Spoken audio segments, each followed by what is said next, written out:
Yo, what's going on, Dragon Ballers? Welcome back to another video. Just some housekeeping stuff. I wanted to bring you guys the Cardamagico online regional data yesterday, as I want to do most Mondays after a big regional weekend, but that data just hasn't been posted yet, so I can't bring you guys the coverage on that tournament. I just don't know all the decks that were in the top 16.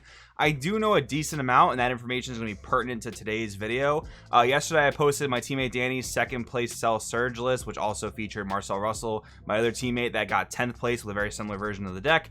I do have the first place Gohan Icarus deck coming up this week, which I'm super excited about, as well as my teammate Mike's Hachiak Gogeta list. So stay tuned for those. We have some coverage from the event. I will bring you guys the Top Cut breakdown video for the Cardamagico event this week if I can get the info by today, because tomorrow I'll be flying the Gen Con, so I won't be able to do it if the info doesn't come out today. But I kind of just want to let you guys all know where that was at. But I do still want to talk about the meta today, because I think even from the limited data I have from the Carda event, there's still really interesting things to talk about that will impact Gen Con. So that's basically what I want to talk about today, that kind of stuff. So if you're new here, make sure to subscribe, hit that bell so you never miss a video. And if you guys want to help support the channel, there are many ways to do so down in the description. But today, if you guys want to get more competitively minded for this game and step your game up, check out the Patreon down in the description. You can read the articles I have posted there, as well as inquire about some coaching if you're looking to really improve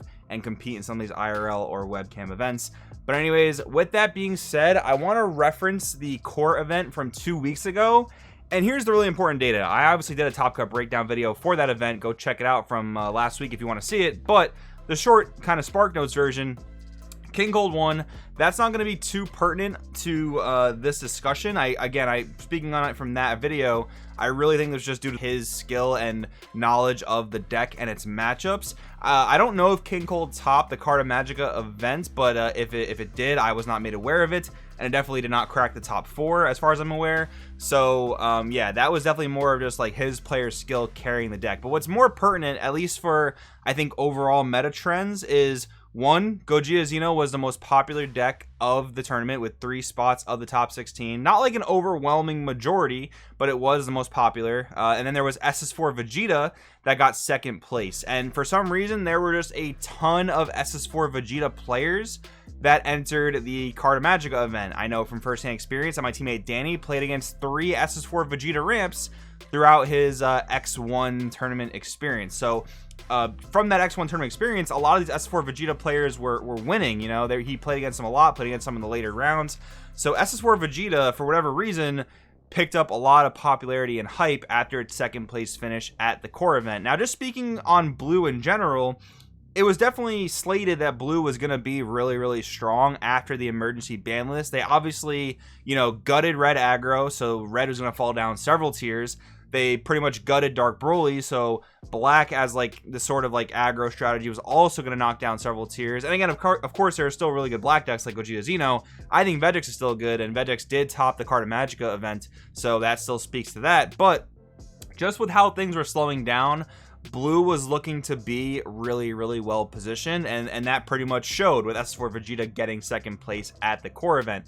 But what's really interesting about this meta and going into the Carda event with, again, the limited information that I do know, is that the meta is really fluctuating more than we've seen in the past. You know, pre-set 14, Dark Broly, Vegix, Red aggro, like these decks, King Piccolo as well, these decks that we've just seen for a long time, Mecha Frieza as well, they've just been the top dogs. And yes, like builds changed, and some weeks were different than others. Like some weeks Dark Broly missed an entire top cut, some weeks it won the event. There were fluctuations like that, but for the most part, we knew what the top dogs were. And I think we're still getting a good sense of what the best decks are in this post-emergency ban list type of environment. But I do think there are some pretty interesting meta fluctuations, and that's more what I want to talk about in this video. So again, just establishing that King Cold, I think it's a decent deck, but the win was obviously due to player skill. And we've seen this a lot in Dragon Ball. If you're a player that dedicates a lot of time to a deck, you're going to do pretty well with it, even if that deck is not super popular in the meta. Invoker has been a really good example of that in more recent formats. But yeah, SS4 Vegeta and Blue in particular being really popular, as well as aggro's kind of face being Gogeta Xeno for right now, adds to a lot of what the meta is starting to look like. But now I want to talk about the Cardamagico event. Again, limited information for it, but we do know that Gohan Icarus won the event, which of course you guys know that I love. I love this deck. It's probably my favorite deck in all of Dragon Ball.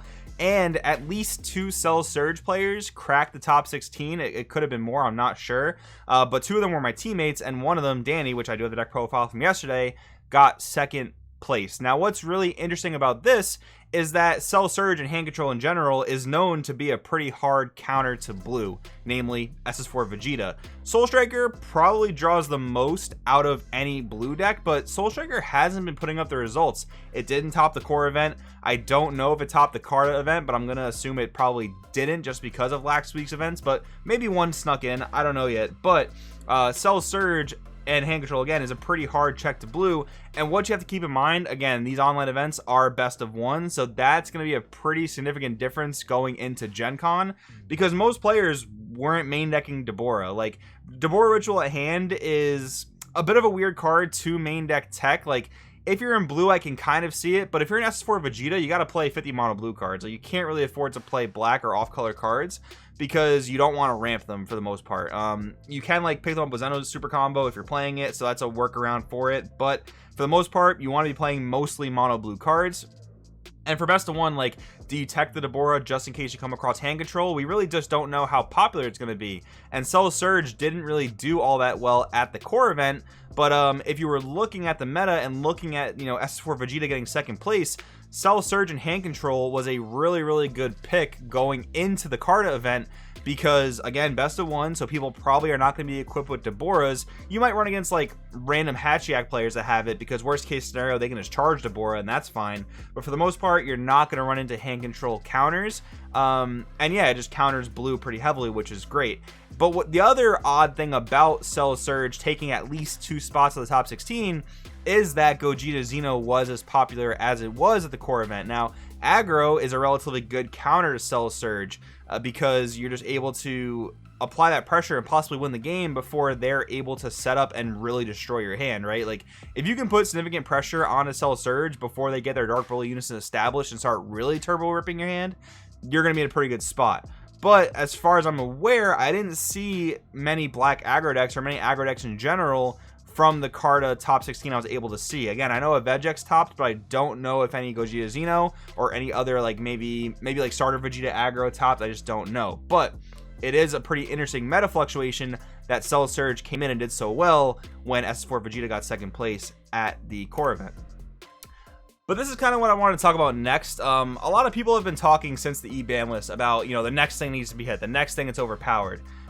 We do see a lot of like staple-ish types of win cons in the format, like Turning the Tide is one of them, SS4 Gogeta Thwarting the Dark Empire is one of them, as well as SS3 Gogeta, and then you have hand control with Cell Surge, which made its really you know, strong showing this past weekend, right? So with that in mind, again, there are a lot of people talking about, you know, how things need to be fixed, and I don't really agree with that, because we've been seeing such diverse metas. Like, even going to last week's event, the top 16 had what, 10, 11 different leaders in it, and again, the most represented deck was Gogeta Xeno, but only had 3 out of the top 16, so that's not an overwhelming majority by any means. And I don't really think anyone's advocating for anything to happen to the Gogeta Xeno deck. Their win con is as early as turn 3, which is not nearly as bad as aggro we've seen in the past, but I do kind of see where players are coming from, because these win conditions are not very fun to play against. Like, the player experience is very negative when, you know, you get Android 17 Turning the Tide dropped on you, when you get your hand ripped to 0 by Cell Surge and Rebrand, when you just get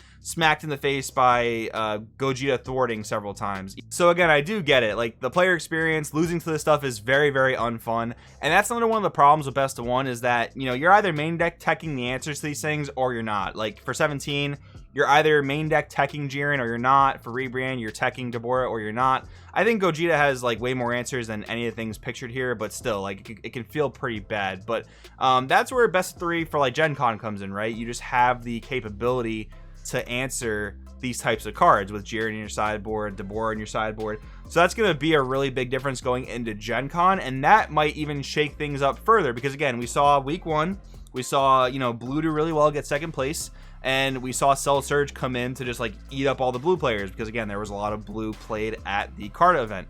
But now we're going into Gen Con this coming weekend, and sideboards are a thing now. So Jiren's coming in out of the sideboard, Deborah's coming in out of the sideboard. How is that going to influence one of the, or the first IRL event of the post E-ban format? That is sure to shake things up a lot. So while I understand players don't really like these types of win cons, I think the format is still in a very, very early stage of development, where things are going to be cemented, but it's going to take time. Again, and that's going to change from best of 1 to best of 3. Cell Surge, probably going to be an insane deck in best of 1 for the rest of the format. I could definitely see that, because people just aren't going to be prepared with Deborah's, most likely. Same thing with blue decks with Turning the Tide. Like, again, you might run into like a Hatch deck maining Jiren, maybe a Gogeta Xeno deck maining Jiren, but for the most part, you're probably not going to run into that. So those types of cards are going to be much, much better in best of 1 than best of 3.